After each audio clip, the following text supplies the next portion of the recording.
The events took place in southern Iowa, a small town in Montgomery County called Villisca, in the summer of 1912. Evening of June 9th, the Moore family, husband Josiah, wife Sarah, and their 4 children, Herman, Mary, Arthur, and Paul, plus young guests, Lena and Ina Mae Stillinger, arrived at church. Afterward, they walked the 3 blocks and arrived back home at approximately 9:45 to 10 p.m. The next morning, their neighbor, Mary Peckham, noticed there was no sign of activity in the Moore home, and the livestock had not been fed. Concerned, she walked over and knocked, but got no answer.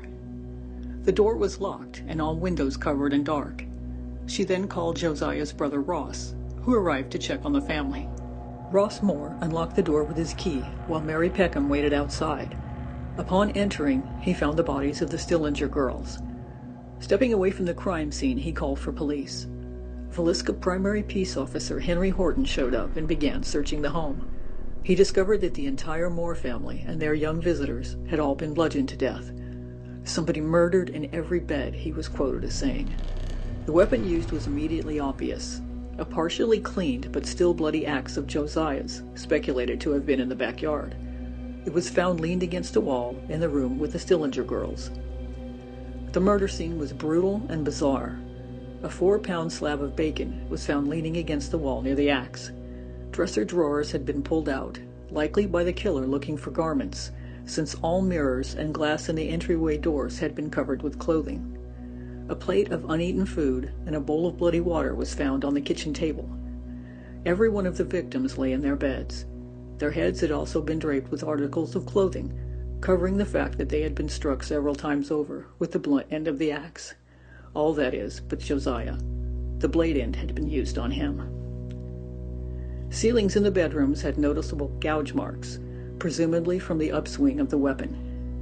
12-year-old Lena Stillinger's nightgown was found pushed up and her body exposed, but doctors concluded she had not been sexually abused.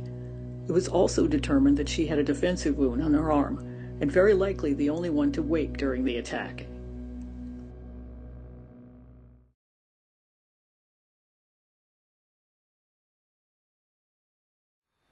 Yeah, I can tell you exactly who killed the Villesca family. Hearing that in my head, I keep hearing, why? Why did he do it? Why did he do it? Are any of the victims' spirits still there? Ina's not there. Lena's not there. Paul's not there. Arthur's not there. Sarah might be. Josiah's not, and Herman's not. Sarah and Mary are who I feel the strongest right now. Sarah is there, but she does not haunt, she does not hurt, and she rarely communicates with anybody. And the reason why she is there is because she's very maternal and still feeling she's unable to let go. And so I'm actually going to try and help her right now. Harlow, I feel like she's connecting with you. You can just take a minute and see if you can feel her, or just let her know that she doesn't have to remain there, and she'd be better off if she moved towards the light. And if you can embrace her, because she's hesitant to connect and listen. She's not totally scared, but she's hesitant. So try and embrace her. Put your hand out. Energetically embrace her, let her know that it's safe and that she doesn't have to be there anymore. But she deserves to experience something new, something light-filled, something lighter. It's really faint. Put your hands out so she can hold your hands. And then we're going to move her along. She's willing to go. So just imagine her, visualize her, see her, feel her being lifted up and moving into the light. Her angels have come down. Her guides have come down. She's allowing them to take her. Yeah, it feels different.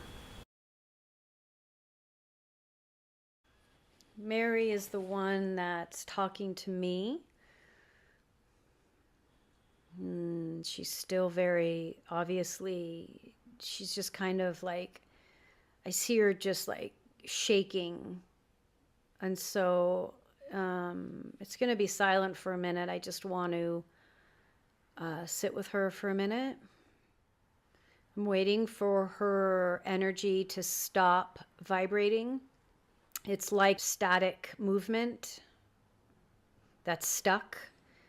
So the sound would be like a broken record, but the visual is like with a video is stuck on repeat. Or like, like, something is broken. And so you're just seeing the same frame repeat and repeat. Mm-hmm. And so I'm just sitting with her until that stops. Her frame has stopped. The static movement has stopped, and she's just sobbing right now. So when it's in human terms, she's not literally crying like a human cries. What we're doing is releasing the vibration of the attacks. We're releasing the memory. We're releasing the energetic remains, the energetic residual, so that her soul is at peace. Her guides have moved in very close. I'm still holding her. I haven't been told to let go yet. And so we're just sitting for a moment, letting her take her time and shedding this life experience so she doesn't take it with her. And she's saying she doesn't want her name anymore, so I'm not referring to her by that name.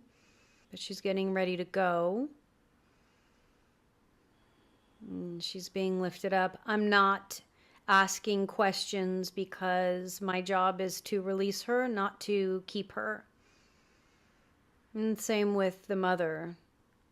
Both have been released. That house is no longer being held by this family.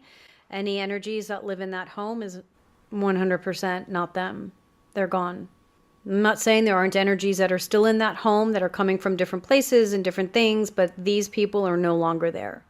Many possible suspects emerged during the course of the investigation. Andrew Sawyer was a transient who was interrogated after many claims of suspicious behavior, but was never charged. Frank Jones was a Villisca resident and Iowa state senator. Josiah Moore had worked for Jones before leaving to open his own store. There was also an unsubstantiated rumor that Josiah was having an affair with Jones's daughter-in-law. William Mansfield was a thug and suspected serial killer. 9 months before the Villesca murders, a similar axe murder had occurred in Colorado.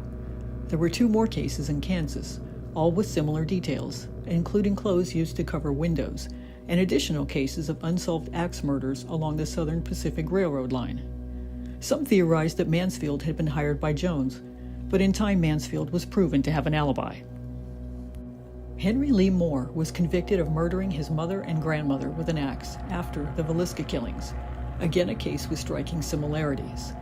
Paul Mueller, an immigrant, had been the sole suspect of a murder of a family in 1897 who had hired him as a farmhand.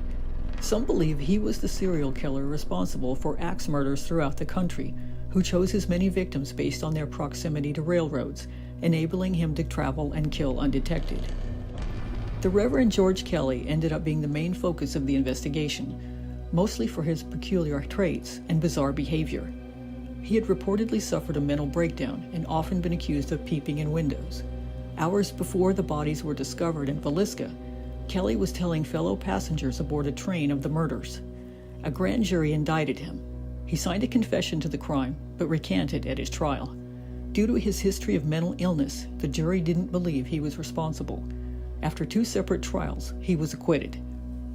Who was responsible for the murders? Reverend Kelly is the one who did it. Did the killer wait in the attic for the family, or did he wait in the barn before killing them? The Reverend was up in the attic. He had access to their home somehow. It feels like he was almost, maybe he was a trusted He was trusted in the neighborhood, but he had access to their home. This is not the first time he's done this. It's not the first time he's killed. It's not the first time he's molested. It's not the first time he's behaved this way. There was sexual abuse, yes.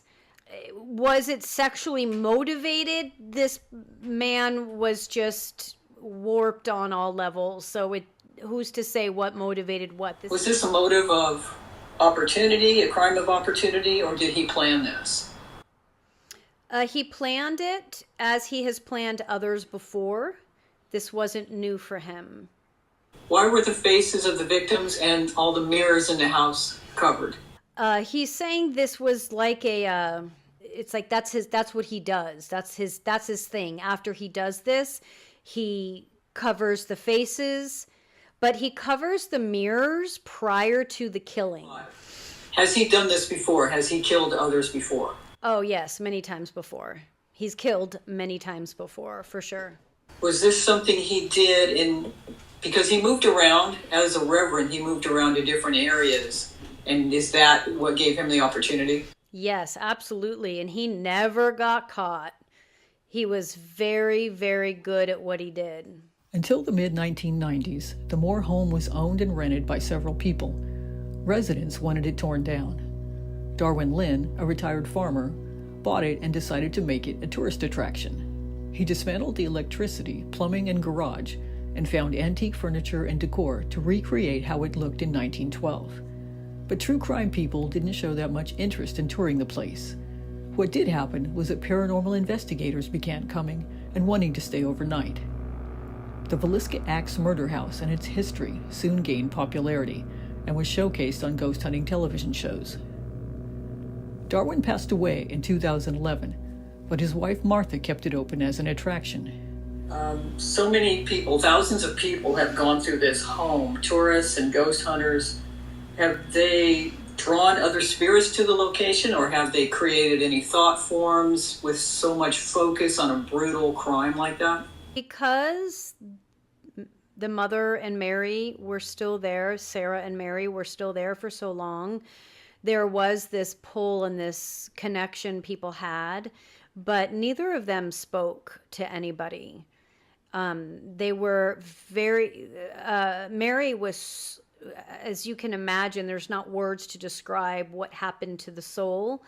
She was incapable of speech in any way. Sarah was muted also because of the trauma, and so was simply stuck. Other energies have definitely gathered in that home for many different reasons.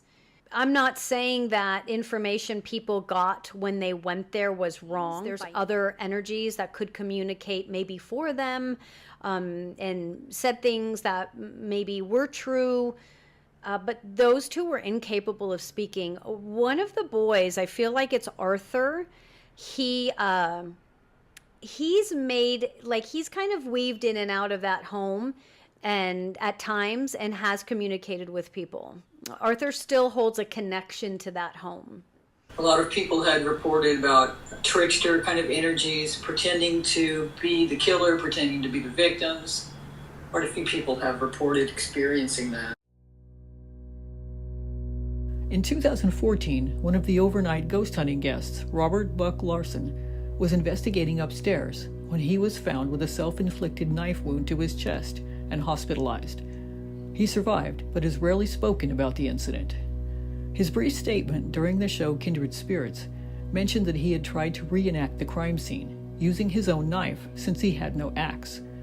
While provoking the spirit of the killer in order to get a response, he heard his mother say something downstairs about tons of orbs in the home. Larson said he saw a huge orb in the bedroom closet, and then he blacked out, waking with a scream to find his own knife in his chest and shoulder.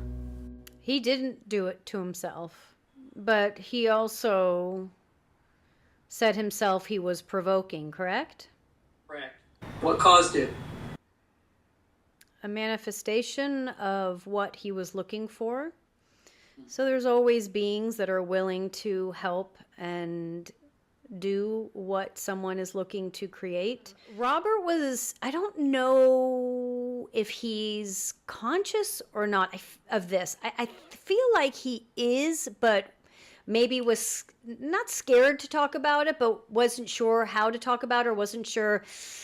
He didn't want to sound, I don't know, braggadocious or something, but Robert is very much carries Wicca energy and is very capable of manifesting things into the physical.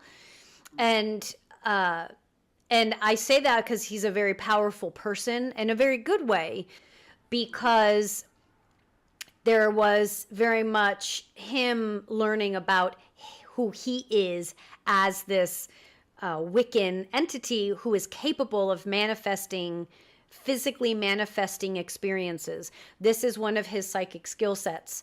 And this is one of the ways he became aware of it. I feel like he was sort of aware of it before, but maybe not as fully aware.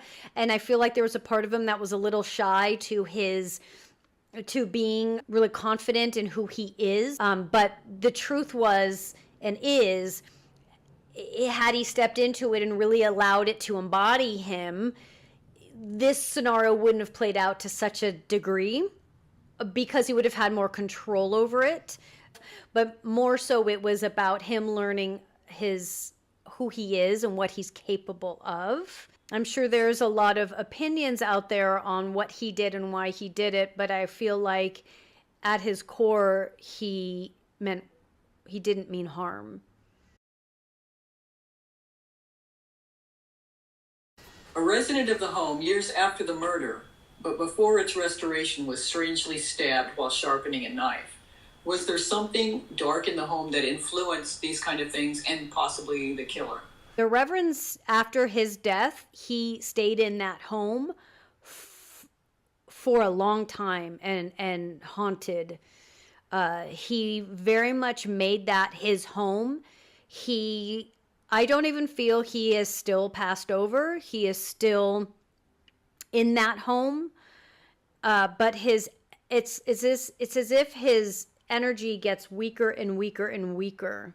And there was hauntings, there was deliberate interaction with people that would come into the home. But this person in particular that was stabbed himself accidentally, correct? Yes. Was strong enough to not let the energy of the Reverend affect him. So it wasn't the Reverend that was able to stab this person, but his energy was capable of kind of throwing people off center. And if these people were weaker and insecure, he could really hurt them and scare them. And so the Reverend's energy was always there. It didn't matter that the house was restored. So over the years, tourists and investigators have experienced a lot of different activity. From the closet in the children's room opening on and closing on its own, from shadow people and orbs, knocking, footsteps. People have had the air knocked out of them. The attic doors closed by itself. What has caused all of that? Part of it is the Reverend, for sure. But a lot of it is the Reverend, and I almost want to say like the Reverend's friends, as ridiculous as that sounds. There was just energies that started to accumulate in this home for other reasons that I don't really want to get into. It's not that I'm being shown the information, I'm withholding it. It's that it's so dark. It's like I don't really want to dig into that. But a lot of it was the Reverend, and I say was because his energy is diluted now so much. His energy has been diluted from people coming in and challenging him and almost taking from him. I don't mean like coming in and trying to take the energy of a murderer and become a murderer. I don't mean that. Just it's like there's been so many people through this home that it just started to dilute him, and he couldn't because he wasn't strong enough as it was on his own. The more people that moved through, it was like they would take a little piece and take a little piece and take a little piece, and he starts to dilute. But then other beings started to gather around. It's like kind of like which I'm not saying this happens all the time, but it just kind of feels like other spirits just kind of that were stuck and that were in that vicinity just gravitated towards people to just interact. And so there was a lot of interaction there that had nothing to do with this family. A lot of people have told stories about going to the house over the years and feeling like a lot of dark energy follows them home and affects their life in a dark way. Does that happen? It does happen at this home. So a lot of dark energy does follow people out of this home. And the reason for that is this group consciousness that people don't take into consideration. And the group consciousness is this home is meant to draw people in. So whoever runs this home, their intention is to draw people in and keep people coming, right? And so there's this group consciousness. There's also these people out there that want to be a part of this home. And so that collective group consciousness has created and kept alive just dark energies in general in this home.